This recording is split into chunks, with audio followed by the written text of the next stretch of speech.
you just let people in? Does yours do that? Mine That's just new. started that, like That's new. telling everybody. Excellent. We are recording. Welcome everyone. Good morning. My name is Nick DiTullio. Pronouns are he, him, his with Colorado Nonprofit Association. And welcome to Development Roundtable, Q&A for funders and fundraisers.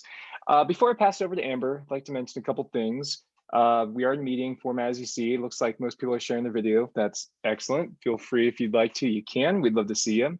Come off of mute if you have any questions at all. Also, feel free for the question portion. I'm not sure, Amber, how you have that set up, but if you have questions, you can also type them into the chat. And I'll be keeping an eye on that and relaying any questions unless Amber doesn't see them. But feel free to type them there and you can send me a message too, and I'll relay your questions. We'll follow up with any resources too that we go over in the recording as well. We'll follow up by email, so keep an eye out for that. And that is my email. So feel free to respond back to that if you have any questions whatsoever. Yeah, I'll go and pass it over to Amber. Good morning, everyone. I was actually just bringing up my email to make sure I've got all my questions ready. But in the meantime, I just want to welcome you all here. This is a roundtable that we do monthly that's in partnership with our friends at AFP Southern Colorado. And so I'm going to actually let Chris Obie say a few words in just a moment. I am the Director of Education and Service Enterprise. My pronouns are she, her, hers. And today we have some wonderful funders with us just to answer some questions. When we were developing our programming for this year, we thought that as we move into the summer and we're about 6 months into this new year, it'd be a really good time to hear from funders and sort of listen to what they're seeing and learn from what they've learned over the last year and a half. And as we're hopefully moving into a different phase of life, both personally and professionally, just having a real casual conversation with one another. As most of you I'm sure know, this is not a time to do any direct solicitation, but just a real wonderful group here to ask any questions that might be on your mind. I do have some questions in case we need anything to get us started. But in the meantime, Chris, I'm going to let you say a few words about AFP Southern Colorado, if you don't mind. Awesome. Thank you so much, Amber and Nick, and everyone for joining us today. I am calling in from the Colorado Springs, Colorado, the ancestral lands of the Ute, Cheyenne, and Jicarilla Apache, and I honor their ancestors past and present. I'm the Executive Director of Catamount Institute and the current president of AFP Southern Colorado. And AFP is a global network of fundraisers dedicated to furthering the profession of fundraising and development through a code of ethics and information and training. So I'm really excited that you're all here, and then that we also have our funders here, that we can have some dialogue and learn from each other. And that's what we really want from these coffee chats that we have with the Colorado Nonprofit Association, is just opportunities for fundraisers to connect and get together. So if you are not a member of AFP Southern Colorado or Colorado Nonprofit Association, we would love to have you join. If you're in Denver, join the AFP Colorado chapter for a lot of other great resources and trainings. So I'll hand it back to Amber. Thank you so much. Wonderful. Well, you just do perfectly on the spot, don't you? Okay, so I'd like to just do a very small introduction of the funders that we have on the call today. Originally, when we started this conversation, we were really thinking about funders who were in Southern Colorado. But of course, when Colorado Nonprofit Association is part of the mix, we get folks from all over the state of Colorado. So it's not just focused on Southern Colorado. So we invited funders from other places as well, specifically in Denver. So who we have here today is Chris Bowie, Senior Program Officer at Colorado Health Foundation, Mia Ramirez, Community Partner at Colorado Springs, or she's the Colorado Springs and surrounding 5 counties in the Colorado Trust Community Partner. Jamie Brown is a Program Officer at Colorado Springs Health Foundation. Jessica Isensee is T. Rowe Price's Foundation Liaison.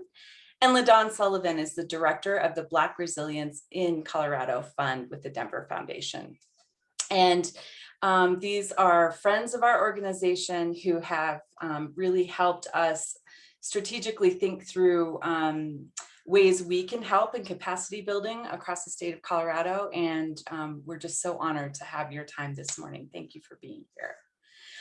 So I'm going to ask just a couple very basic questions, and then we will open it up to all of you who have questions as well. And Nick's going to be helping me out in the chat with catching any questions that might come up that I might not see.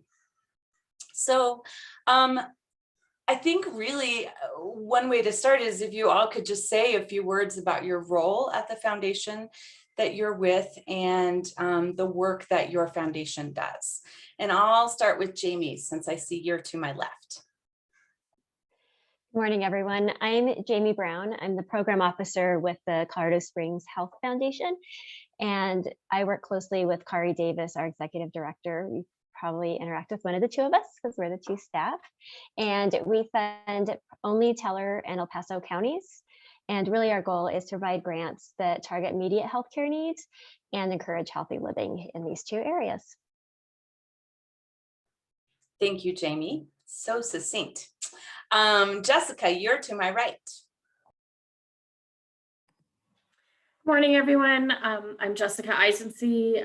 I wear many hats at T. Rowe Price, primarily in communications and community relations, but I am also the local liaison for the T. Rowe Price Foundation. And our foundation is really focused on the long-term success of the communities where our associates live and work. We are a global investment management firm headquartered in Baltimore, but Colorado Springs is our next largest campus throughout the world. So we are heavily focused on investing in the health of the organizations in our community. Thank you, Jessica. Bowie, I see you next. Hi, everyone. Yes, Bowie. You can call me Chris as well, too, but I go by Bowie. With the Colorado Health Foundation, my primary role as senior program officer is to oversee our capacity building priority. We've got folks kind of scattered throughout the state. I feel like maybe some of you have engaged with some of our program officers. His name's Chris Smith, Leslie Foe, and I think we've got Tracy Scott as our or Tracy Stewart as one of our newer program officers. Our health foundation, while we say we've got health in our name, we're really more about equity and racial justice out in the community, knowing that by focusing on that and how we're leveraging power and the social dynamics out in community, that ultimately does have an impact on health. And so we always want to say that just because you might not be directly or explicitly health focused, that it doesn't necessarily preclude you from engaging with us and us figuring something out that works, because ultimately if it impacts community, it impacts health. Thank you so much. Mia, I see you next. Good morning. Thanks for having me, Amber. I'm Mia Ramirez with the Colorado Trust. We are a health equity foundation here in the state of Colorado, and I manage a 5-county region, including El Paso County and sort of the counties that surround El Paso County.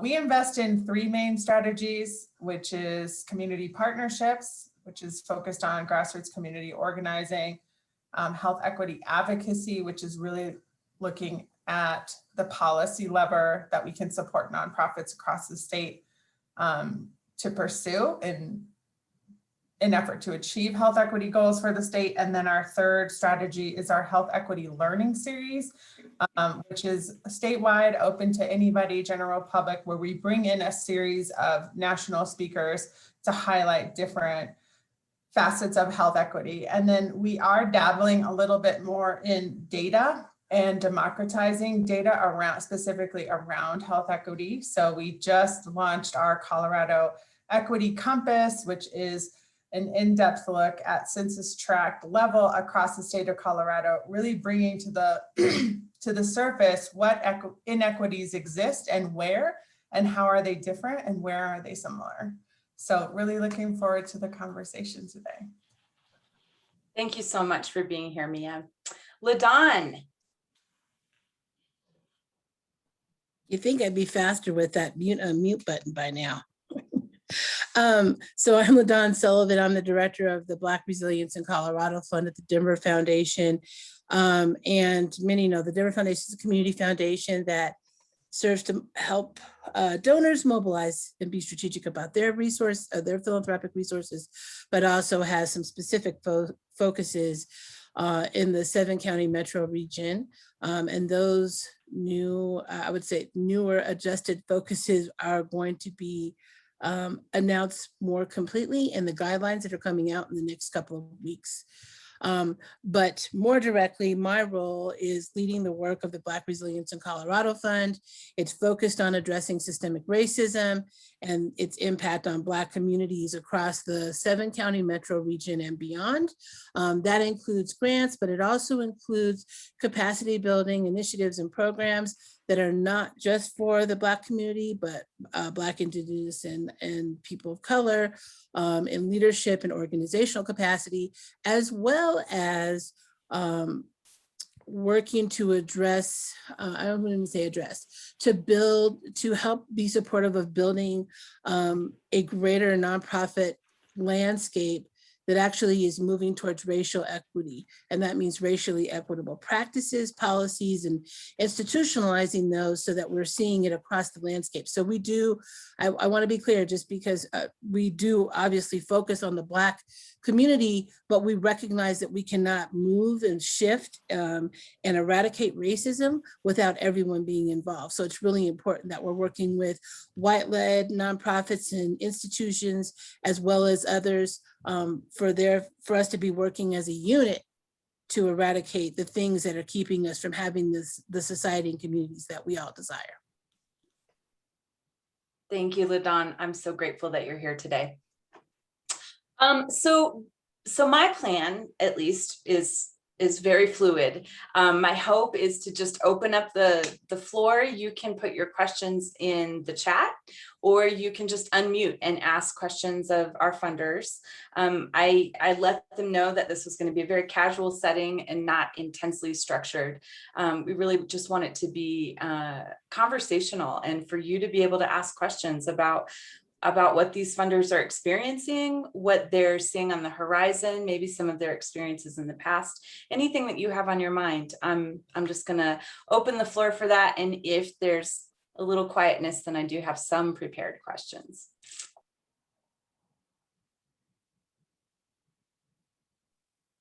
I have a question. This is to anyone, but just curious, from a funder's point of view, this last year, 2020 pandemic, inequities around the world, how has your organizations looked to change funding, have funding be easier for nonprofits to get? I think about, pay inequalities in organizations or nonprofits being paid so low, like what, and needing to pay livable wages to staff. In what ways are your foundations looking to, change how money is given or increase amounts, or just what are the changes from 2020? I'm happy to take and share some of what T. Rowe Price has done. Last year, we shifted our funding strategy from programmatic funding to general operating expenses. And that just happened to be good timing wise. We recognized that allowed our nonprofit partners a lot more flexibility to be able to pivot as needed during the pandemic. But we shifted that mindset, recognizing that, nonprofits are the experts in what they're doing, and we don't want to be, prescribing, how we think we should, or how they should be spending our funds. So now and going forward, we only fund general operating expenses to allow for increased flexibility.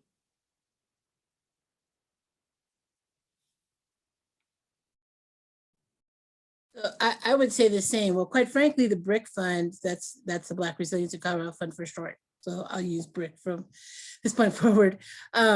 The the BRIC Fund wouldn't be here, unfortunately, without kind of the disastrous recipe of escalated racial injustice that was completely visual to everybody around the globe, and the COVID pandemic. And we're in the, we started out and we are intentional that we provide general operating support. We do not see ourselves ever leaning towards programmatic support. That's how folks decide that they want to apply it. It's up to them.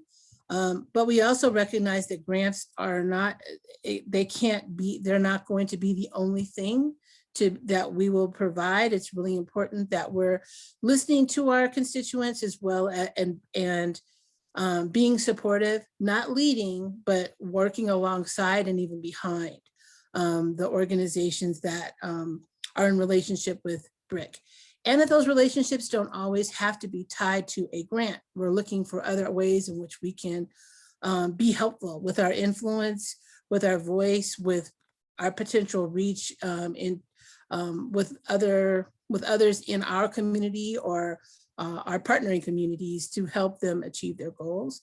And then the last thing I'll say is, as I'm sure most of you have experienced, moving into a virtual space really fast has let us know that we were doing a whole bunch of stuff that we didn't need to do.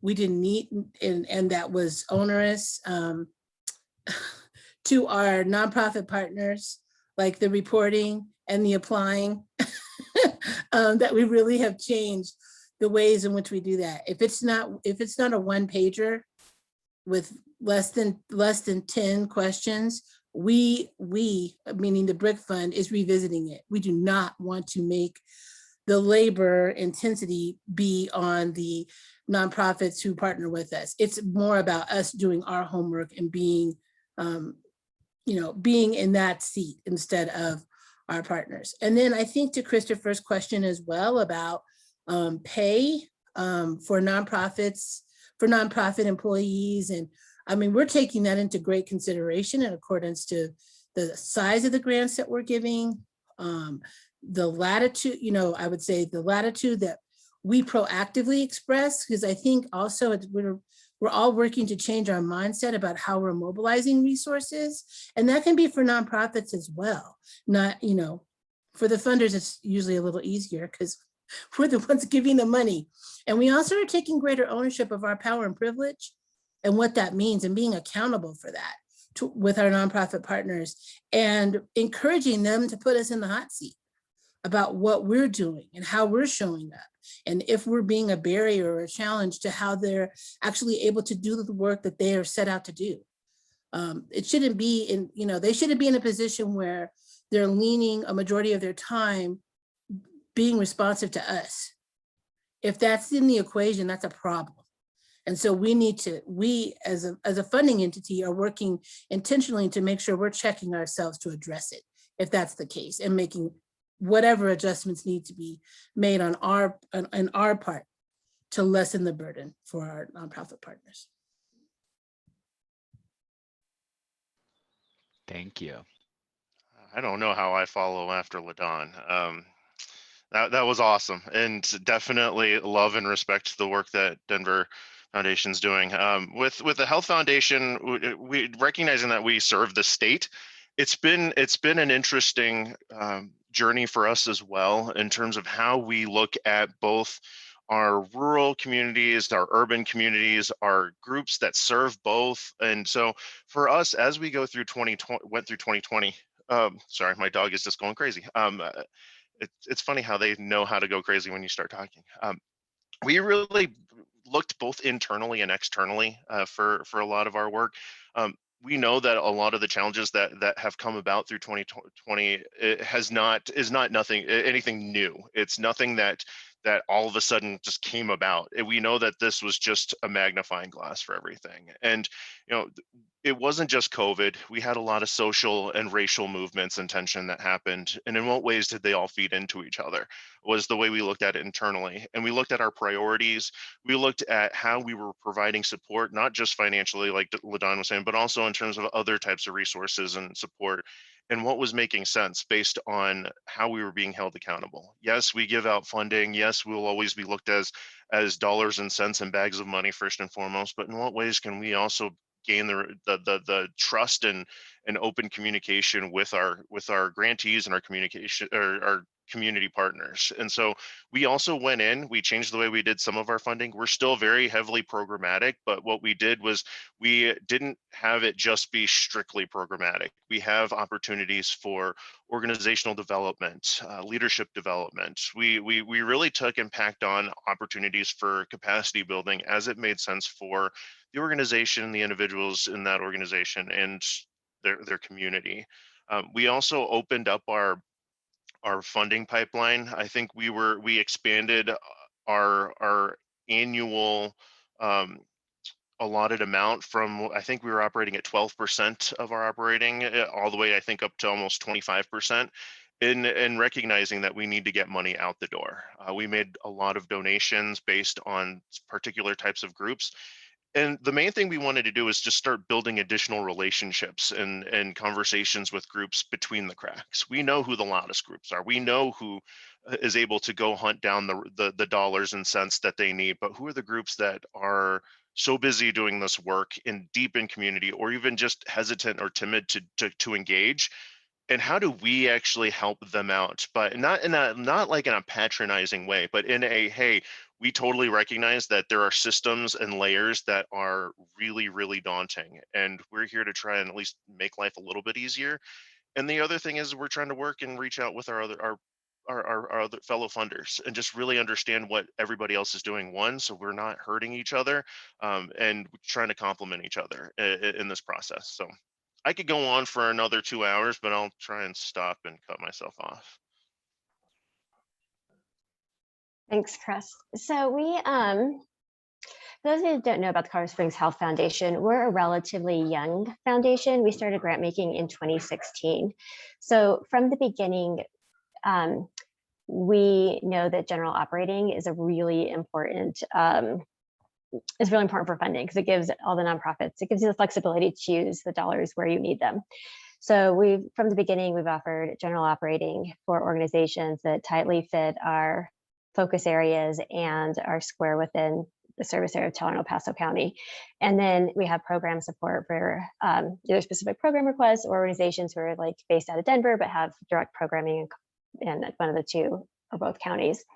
And so I think because of, we already had that in play for 2020, we were able to offer at least an extra funding opportunity at the end of the year for general operating requests only for smaller organizations that would need that flexibility. And the other piece that we navigated last year was part of our process was we don't have a letter of intent process. We have conversations before any application comes in, gives us a chance to know the organizations, build relationships, give feedback on what people might be applying for and helping to clarify any questions with our funding focus areas and things that the board is looking for in the applications. And so when COVID hit and the lockdown occurred, we quickly reached out to everybody we've had conversations with over the years, whether or not they had been funded, and got feedback on what they needed. And we quickly created 2 new short application funding areas for kind of a capacity building, like if you need a consultation to help with finances, fundraisers, design, things like that. And then also technology, because nobody had built in for laptops and cameras and phones, internet, things like that, people working from home. And that allowed us to become a little bit more responsive and quickly turn around our grants a little bit faster. And we've held on to that for this year and kept a broader capacity building. We've already had capacity building in, but for a shorter application for 5,000 or less, we built into our 2021 process. So anybody can come in and the application is turned around pretty quickly for anything from consulting, for technology, things like that. So that's kind of what we've built in. And then we continue to reach out, have conversations just to see how we can support people in the community. And then we also have a learning series. So we offer education opportunities throughout the year. So based on what we're hearing, we'll kind of custom design the opportunities towards what kind of learnings the community would like and education that they would like to support their organizations or to help kind of navigate whatever's happening right now. I can share a little bit. I think COVID really forced our organization to move quickly, which our organization does not move quickly. And so immediately we had to sort of shift our priority. So our focus area is usually working upstream at the policy level, systems change level, environmental change level. And what we were hearing from our partners on the ground is we actually need support with food or housing or rent or mortgage. And our organization really wasn't set up to work at that downstream level. And so that required a shift. And we adapted pretty quickly to move to support some more of those downstream basic needs. And to make some of that happen, we had to really rely on our grantees on the ground and say, who helps with that in your area? Can you refer us to an organization that's helping you with that thing? And so the communities on the ground were sort of telling us, yes, work with this organization, partner with this organization. So it was really nice to sort of have folks in the driver's seat around providing funding to those entities that we usually do not support or work with. It was pretty rapid. I would say most of our funding got out within 3 weeks to a month. We adapted our grant application to a one-page, what's your sort of W-9, where's your ACH payment form, and let's get this money out the door. So I was really sort of surprised to see how rapidly the foundation mechanism was able to adapt. I would also say we had to rely on the ground partners as well when it came to supporting undocumented populations. A lot of sort of more traditional nonprofit partners weren't set up to support undocumented folks. And so again, relying on partners on the ground to point us to groups, to fiscal sponsors, to help get organizations set up to be a fiscal sponsor so that we could easily get dollars on the ground. So we were able to adapt our mechanism and structures in a way that honored what community folks were saying, and to support those organizations that the community really felt these are the organizations that are helping. So I would say those were the biggest sort of standouts from my perspective on how our organization was able to adapt quickly to COVID in a way that sort of stretched us and really called upon the leadership of folks on the ground to direct our funding in the way that was most meaningful and impactful to them. Thank you, Mia. This has been fascinating just listening to all of you. I mean, obviously we're reading national trends and just sort of trying to keep up with what's been happening across the country in philanthropy, but it's really neat to listen to what's been happening in Colorado and Colorado Springs, and just how quickly you all adapted and made things happen. It's just really inspiring. One of the things I was thinking as you all were talking is, I think to sort of encourage the spirit of a conversation, I'd love to hear from any of the fundraisers on the call about how some of the adaptations that funders made, how did that impact your work? Do you have any feedback for the funders here about what that was like for them? So they can just hear a little bit and learn in a really organic way. If anyone's courageous enough to share your experiences of fundraising in 2020. I'd like to go ahead and speak to that. I was working at the Girl Scouts when the pandemic hit, and because of the pandemic, the girls could not meet anymore, and so membership plummeted, which was a big chunk of the revenue for the Girl Scouts. And because of that, we also couldn't do any programming. And so all the grants that we had written for programs to be presented and some of our initiatives to be pursued, we couldn't fulfill them. So we did go back to each of our funders from those grants and kind of laid out on the line saying, this is what's happened. And we really don't know, how we're going to be able to do this during a pandemic. And so we asked what they would like us to do. If they wanted us to submit, return the money, we were happy to do that. But every single one of them came back and said, look, we understand that times are tough. Go ahead and keep the money. Use it for general operating. Keep yourselves alive at this point. Keep yourselves afloat. And I couldn't tell you what a relief that was. We were so grateful for that. And then when we went through the year, we did have to continue to ask for more funding to be able to keep things going. Once, the summer went by and girls weren't meeting as often anyway, we still could not get the memberships up quite like we wanted. We were very dependent upon having those grant dollars to be able to keep some things going while we waited for the pandemic to slow down. So now that the pandemic has slowed down, I'm not part of the organization anymore, but I'm seeing that memberships are up and that things are happening again. And quite honestly, I just kind of wonder if Girl Scouts would have been able to make it if it wasn't for the funders' generosity to be able to keep us afloat while we were trying to just ride through this, trying to do some things new. We were trying to do a lot of new things virtually, but it's kind of hard. You don't get your membership that way. So I just want to say thank you, every one of you. That was really, really key for the Girl Scouts' success. Thank you, Debbie. Does anyone else want to share your experience? I mean, some of you might have had not awesome experiences that you can also share. I can share. At CPCD, we're Head Start grantee in El Paso County. I know we receive funding from almost all the funders on the call, so thank you. And last year, I mean, like everyone else, challenging year, but we had to quickly pivot and help our families in a way we hadn't in the past. And we were distributing a lot of funds for rent and food, which is something we'd only done kind of in extreme emergency cases. And last year we were really helping, hundreds of families. So it was a much different approach. And for us, a big change that helped was sort of the streamlined reporting and not focusing on all the details of reporting, at least with some of the initial funds we were receiving that were general operating. And I know we did get some from Colorado Trust, and that's one that comes to mind.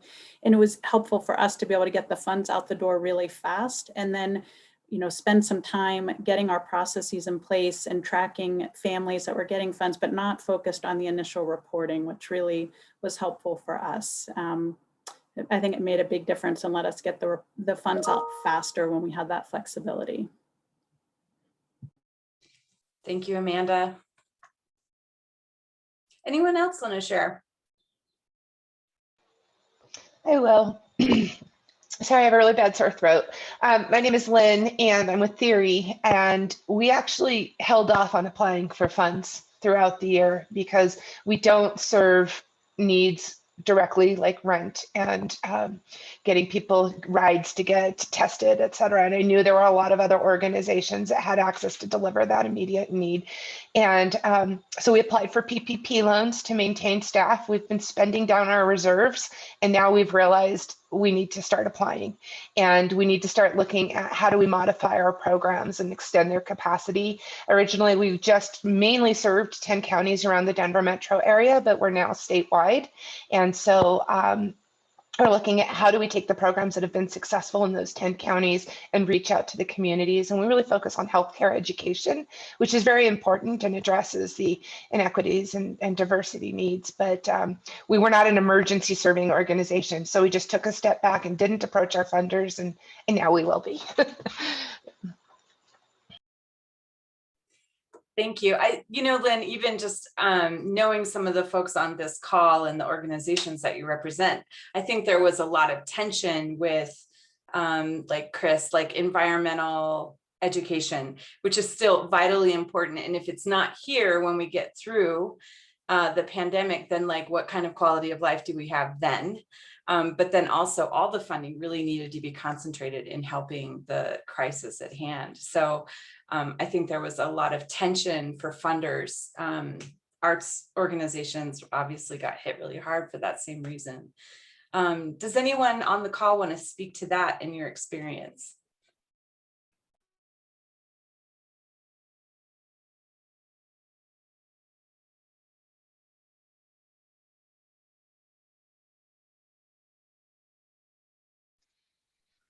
I hate to do this. Can you kind of repeat kind of the gist of the question?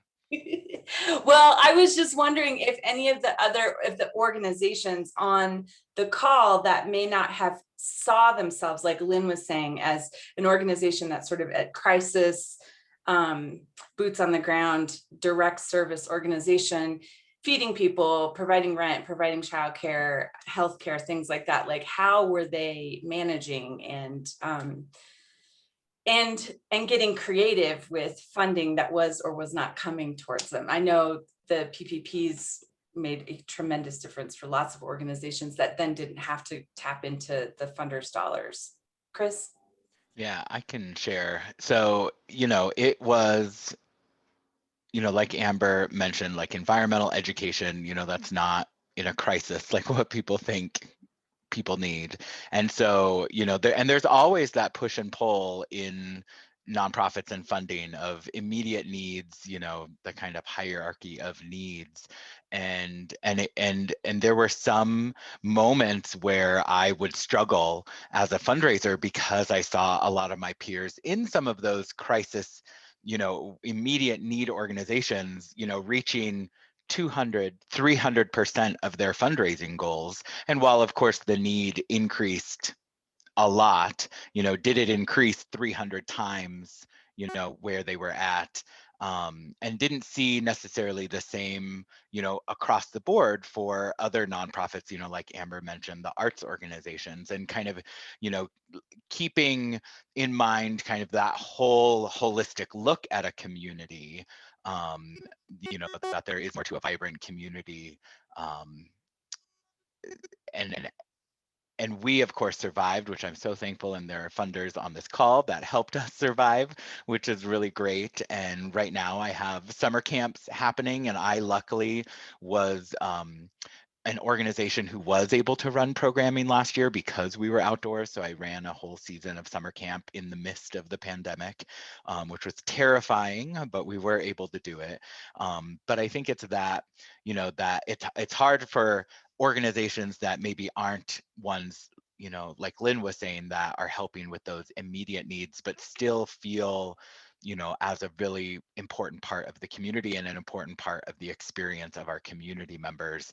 How do we balance that we're going to continue to ask for money while everybody seems to be shifting away and concentrating on certain areas? Thank you, Chris. So does anyone else have questions for our funders or comments that you'd like to share? I have a question. Everybody's been kind of talking about general operating, and grants are very different when you're writing them for general operating versus programmatic. And so I guess my question is, getting into the nitty gritty, what are you really looking for when you're talking about the organization overall without getting into specific programs and needs? What is it that you look for in an application for general operating versus programmatic?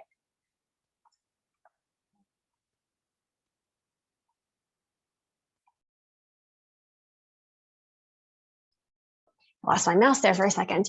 I can speak a little bit to our application. Our application is fairly long and intensive, so I just put that out there now because we know it. What we look for is really kind of an overall story of your organization. So we ask a lot of organizational questions up front. So we learn about your mission, your vision, your board, strategic planning, all those questions, and then we really want to know overall what your organization is doing, what your like an overall sense of what your programs are without getting really specific, because we do get some applications that come in as general operating and talk about one program, and then our board or the readers of the application, it gets really confusing quickly on if it's a general operating or if it's really specific for one program. And then the other thing that we look at, which is more kind of tied back to kind of what we're looking for in organizations, is based on the work that you're doing, how are the people you're working with in the community help design your programs and give you feedback in either your program design and your organizational work. So we build a series of very specific questions in that get to that, but really we are looking for like just an overall sense of what your organization is, who you're working with in the community, and what your overall goals are, without which that specific example, you're not getting super specific because then everybody gets confused. And we're good about following up with phone calls for clarification, but that's just one tip I have on what we look for. Jamie, can I ask a follow-up question? Because we're struggling with that right now as we're applying for general op.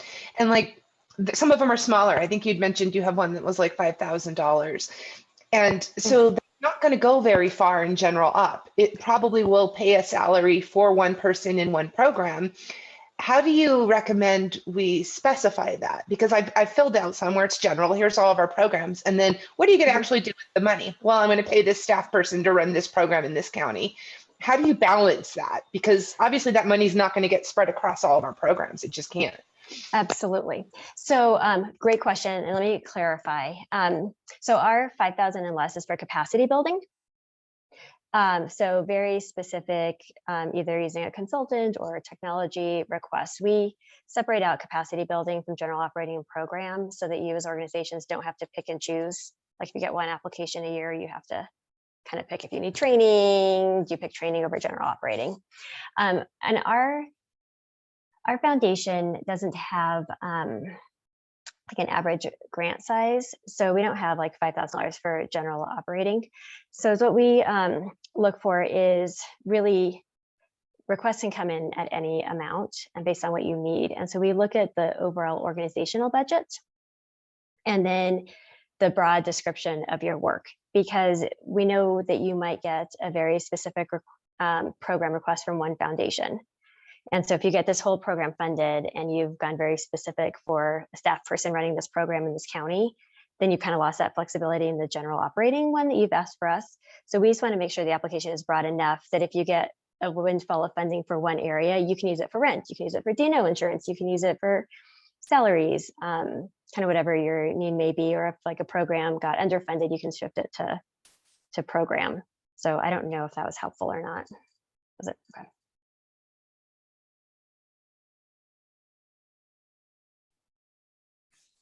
I actually find that so fascinating that like, I know most of us in nonprofits are eager for foundations to move towards focusing on general operating. And if you've been used to writing most of your requests for programs, like shifting how you approach it didn't really occur to me, like how challenging that might be for a lot of grant writers on the call, like just shifting how you start talking about what you do overall instead of specifics about a certain program.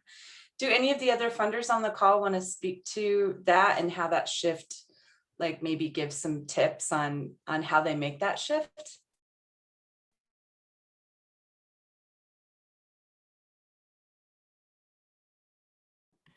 So go ahead. Go ahead, Jessica. Yeah, I was just going to say, really talking about the how, giving the broad overview of, why you exist and, the general programs and the community that you're serving, but really how is it that you go about at a broad level implementing your programs. So that gives us a sense for, we recognize that you probably have several different programs, but really understanding how those are making an impact really helps us with how we determine the appropriate funding levels. Yeah. So I'll just add to that. I'll just say that when I'm talking with prospective applicants for the BRIC fund, I ask them to envision, because it is hard to shift from programmatic to general operating, but I ask them to think about, your program could be a mention of a demonstration of your overall strategies, rather than how typically when I'm reading an application that's program focused, it's all about the program and it's kind of in the reverse. So I asked them to talk more about your overall strategies and use the programs if you want, or if it's applicable, to demonstrate how those strategies are important to the overall work of your organization. And it has been working so far, but I would also say this shift also has myself and our nonprofit partners in much more animated conversations ongoing, rather than what I know to be, in my 20 years at the Denver Foundation, where it's been more routine. I see people at the pre-application workshop, they're like, okay, you guys changed 2 sentences. they see me and then we separate, and then the next time I see them is either in a site visit or, you know what I mean? It's more transactional. And for me, in general operating, it has become a much more relationship or relational way of working, which I'm hoping our nonprofit partners see it as a better space for us to have some real authentic and sometimes tense, but a positive tense, conversations about where they are, who they're working with in the community, and, you know, kind of, and I would say there's some power shift in there. You know your community, you know who you serve better than I ever will, because you are there. So if this shift actually brings better balance to how our relationship plays out as we work together to work in community, to me, that's like the high advantage. So I'm hoping that this general operating thing sticks, because I actually think it's to nonprofits' greater advantage. And again, forcing funders to do a lot of self-reflecting about how we're doing the work and how we're engaging and mobilizing resources. Thank you, LaDawn and Jessica and Jamie. There's one question in the chat that I'm going to ask, but I just wanted, before we moved on, check in with Mia and Bowie and see if you wanted to say anything else to the conversation on that one. Nope, just taking notes. We've got a faction within our organization that's trying to push for general op, and we've got a faction that feels like we're not quite there yet in terms of how we're. And again, it's not because we don't trust the orgs. It's more about how we utilize milestones as conversation points between program officers and grantees, and making sure that we are able to learn in that process as well. And so, yeah, I'm taking notes, trying to make an additional push for us internally here. So thank you for sharing. Awesome. Mia, did you have anything? I don't think so. Our general operating grants are still very specific. So if you actually went through like our last building and bridging power request for our proposals was general op, but if you actually went through the application questions, from my perspective, just Mia, it felt, tell us about your organizing strategy, tell us about your staff development plan, it was so specific that it felt, and this is just my personal perception, it didn't feel like general op, although it was presented as general op. So I don't know that I have a lot to offer. I hear you. Right, because you're in your own development, right, as an organization, and shifting, like everybody's learning in this like learning place as well on the funding side. Okay, so there's a question in the chat from Layla Reagan Porter with BLNC, and it says, how much do the donors look at outside materials? For example, an organization's website or social media, in addition to the material in the application? Or do they tend to primarily base their decision on what is written directly in the application? Who'd like to start with answering that? I can jump in for the Health Foundation here, or Colorado Health Foundation. We look at everything. We do look, at the application itself, but we look at websites. We also reach out to any potential community partners that are listed or stated, or as we've gone out into community, we also have like an internal platform that tracks all of our engagements. And so we kind of look at, are there other organizations that have partnered with them, and do we reach out? Is there anything? We don't always reach out, but if there's something we're like, oh, this might be a really cool opportunity, or there's like we've heard this has been going on, we'd love to get an additional perspective. But really it comes down to the application, how we conduct our site visit, when we're asking additional questions, how we're putting that all together, who's showing up to the site visit. So if you're talking a lot about community and a lot about how community's doing this, but yet you only show up with your executive director, we're probably gonna try and figure out how to get some community perspective added into that, because we want to be able to hear from that. And so it's a lot of discernment. We use that word way too much in our organization, but it's a lot of discernment and a lot of weighing in on, how we're making sense of all the facts and what's being presented in front of us. But there's no perfect formula. It really does involve a team as well in terms of the questions and what happens during review. But the program officer really has to do a lot of legwork. We try not to feel like we're just taking a cursory look or anything.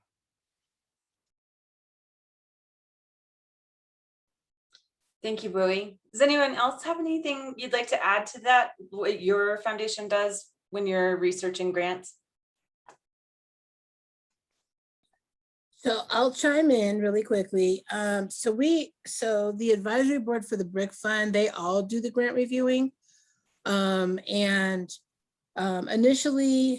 once the deadline passes and we have our list, we'll provide the information to the group, just the names, so they can share if they have, if they have relationship, if they have worked within an organization or volunteered, et cetera, being mindful of conflict of interest, but just as a way for the committee members, for our advisory board members to be able to also use each other as a resource, whether they know people, just to make sure that we're building in some on the ground connectivity.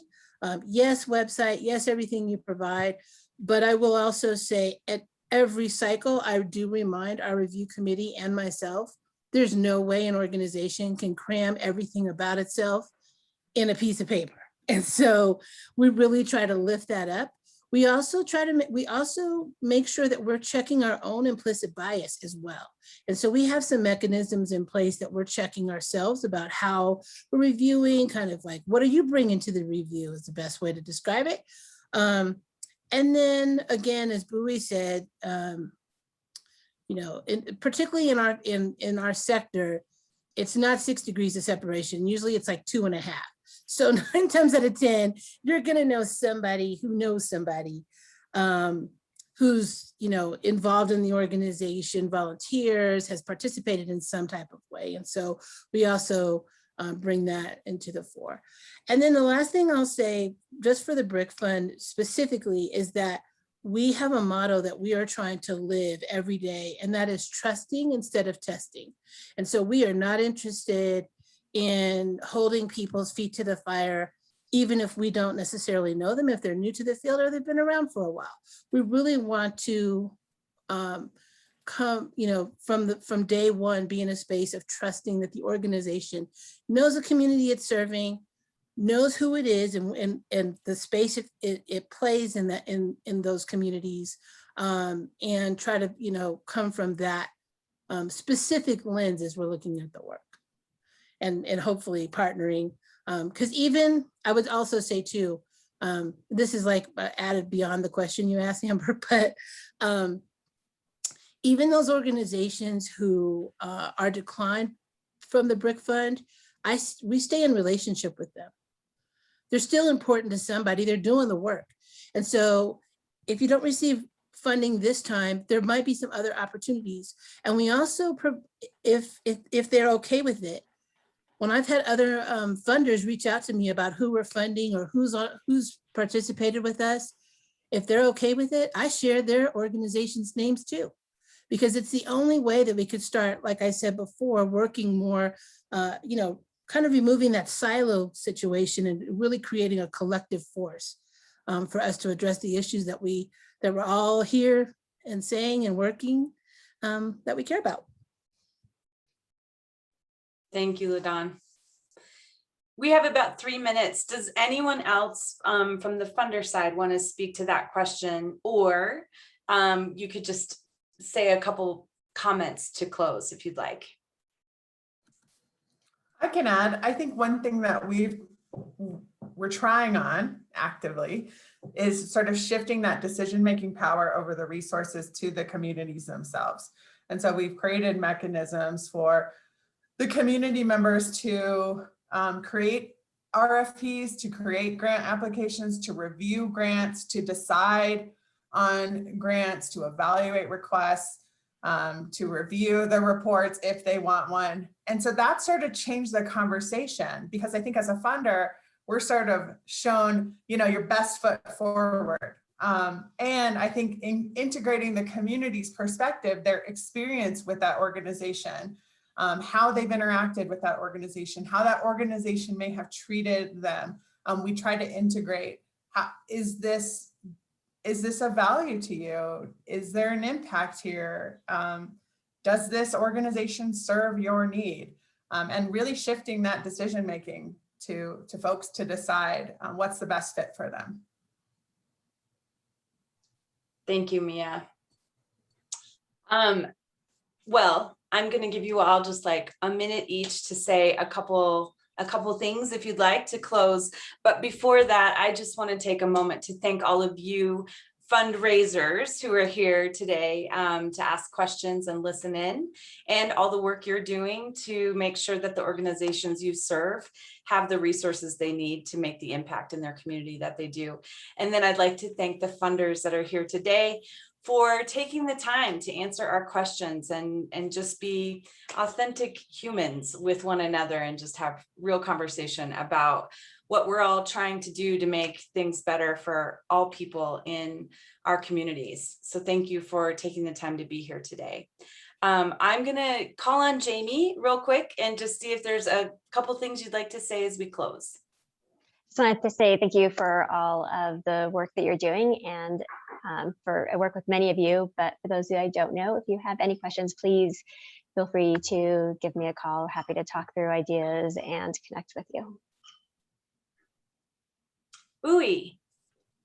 Yeah, I would just say don't hesitate to reach out to us and just have a conversation, because again, we learn as well as you do. And then the other piece is hold us accountable. We feel like as funders, we are constantly in a. I came from the grant seeking side, so I'm speaking as on both plates here. Is that sometimes it seems daunting or intimidating or scary to give funders your actual feedback, but that's the only way we can learn. And so please hold us accountable and call us out when something doesn't make sense or doesn't work or doesn't resonate with what you want to do out in the community. Thank you so much. Jessica. Yeah, I echo what they've said. It's really reach out and ask the questions if you're not sure, and if you need help. We do a lot in capacity building as well. And so not only in funding, but we really are interested in the health of your organization. And we have some resources available, different kinds of surveys, and can really do some analysis about the health of an organization. So look at what resources an organization has available for you as well. Thank you, Jessica. LaDawn. Sorry. Ditto. Ditto, I think that's 4. And I just, I hope we can continue this conversation. And I hope that there's, I'm hoping that we can maybe even enlarge this in some kind of way to have more interaction between nonprofit fundraisers and program officers or those who would be in direct interaction, because I just think it's important for us to hear from each other on a regular basis, so that we can kind of really get the ball rolling as far as like how we can work better together. Thank you so much. I couldn't agree more. And I'm sure Chris, being president of AFP SoCo, has the same feeling about it. This has been, we obviously could have gone on. And as Bowie mentioned, this is a busy time of year. People are starting to get out of their houses.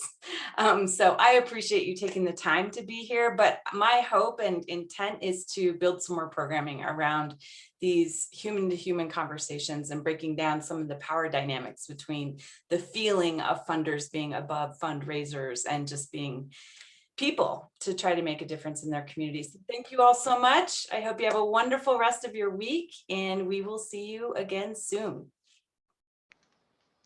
Thank you all. Thank you, Amber. Of course. Have a great week, everyone. You too, Jessica.